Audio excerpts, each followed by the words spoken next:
Dahil marami na ang nag-comment sa part 2 ng video about sa ultra hot Jupiter, at kung hindi mo pa na-watch ang part 1 ng video ito, pabisit lamang po sa channel ko bago manood nito, so let's get started.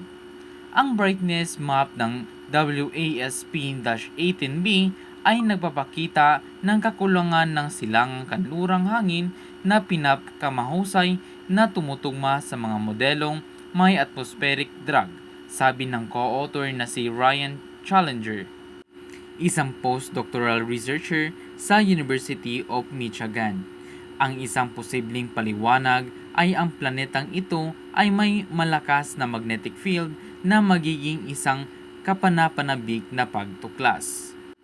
Sa ating solar system, ang Jupiter ang may pinakamalakas na magnetic field. Iniisip ng mga sayentipiko na ang mga umiikot na materyales sa pagsasagawa ng malalim na loob ng planeta malapit sa kakaibang likido nito, ang metallic hydrogen core ay bumubuo ng mga magnetic field. Ang mga bukid ay napakalakas kaya pinoprotektahan nila ang 3 buwan ng Galilea mula sa solar wind. Bumubuo din sila ng permanenteng aurora at lumikha ng pinakamalakas na radiation belt sa paligid ng higanting planeta. Ngunit ang WASP-18b ay 10 beses na mas malaki kaysa sa Jupiter at makatuwirang isipin na ang mga magnetic field dito ay mas nangingibabaw. Kung ang magnetic field ng planeta ay may kapanagutan sa kakulangan ng silangang kanlurang hangin, maaring pinilit nito ang hangin na lumipat sa North Pole at pababa sa South Pole.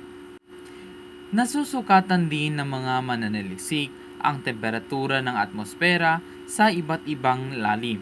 Tumaas ang temperatura sa altitude, minsan sa daang-daang degree. Natagpuan din nila ang singaw ng tubig sa iba't ibang kalaliman. Ang 2,700 degrees Celsius dapat mapunit ng init ang karamihan sa mga molekula ng tubig. Ang katotohanan na nakita ng James Webb Space Telescope, ang natitirang tubig ay nagsasalita sa pagiging sensitibo nito. Dahil ang mga tampok ng tubig sa spectrum na ito ay napakahusay, mahirap silang makilala sa mga nakaraang obserbasyon.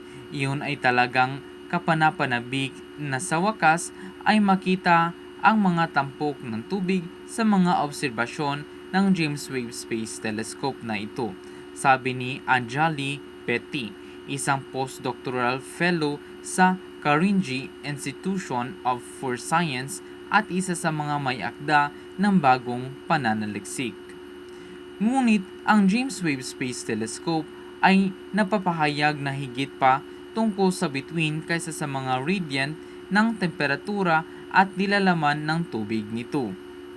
Nalaman ng mga mananaliksik na ang kapaligiran ay naglalaman ng vanadium oxide, titanium oxide at hydride, isang negatibong ayon ng hydrogen. Nagpakasama, maaaring pagsamahin ang mga chemical na iyon upang bigyan ang kapaligiran ng opacity nito. Ang lahat ng mga natuklasang ito ay nagmula lamang sa 6 na oras ng mga obserbasyon sa NIRISS. Ang 6 na oras ng James Webb Space Telescope time ay mahalaga sa mga astronomo at iyon lang ang kailangan ng mga mananaliksik. Iyon ay hindi lamang dahil sa James Webb Space Telescope ay napakalakas at may kakayahan, ngunit dahil din sa WASP-18b mismo.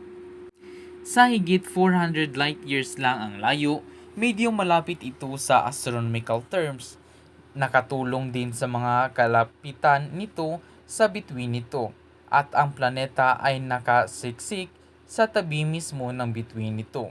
Dagdag pa, napakalaki ng WASP-18b sa katunayan dahil ito ay pinakamalaking planeta na naa-access sa pagsiyasat sa atmosfera. Ang mga katangian ng atmosphere ng planeta ay nagbibigay din ng mga pahiwatig sa pinagmulan nito. Ang mga pagpahimbing ng metallicity at composition sa pagitan ng mga planeta at bituin ay maaaring makatulong na ipaliwanag ang mga kasaysayan ng isang planeta. Ang WASP-B ay hindi maaaring mabuo sa kasalukuyang lokasyon nito. Tiyak na mag-migrate ito doon kahit papaano. At habang ang gawaing ito ay hindi masagot na tiyak, ito ay nagsabi sa amin ng iba pang mga bagay tungkol sa pagbuo ng higanting planeta. Sa pamamagitan ng pagsusuri sa spectrum ng WASP-18b, hindi lamang natin malaman ang tungkol sa iba't ibang mga molekula na natagtagpuan sa atmosfera nito, kundi pati na rin ang tungkol sa paraan ng pagbuo nito. Nalaman namin mula sa aming mga obserbasyon na ang komposisyon ng WASP-18b ay halos kapareho sa komposisyon ng bituin nito. Ibig sabihin, ito ay malamang na nabuo mula sa natitirang gas na naroon pagkatapos lamang ipanganak ang bituin, sabi ni Colombe. Napakahalaga ng mga resultang iyon upang makuha ng malinaw na larawan kung paano umiiral ang kakaibang planeta tulad ng WASP-18b sa walang katapat sa ating solar system. Ikaw, ano masasabi mo sa video ito? Paki-share po yan sa comment section.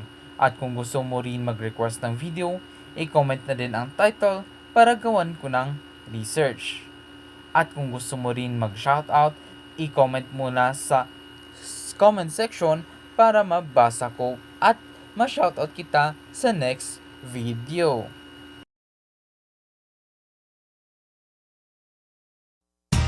Thank you for watching, guys. I hope you like my video and don't forget to subscribe and click the bell button for more updates. And see you on my next video.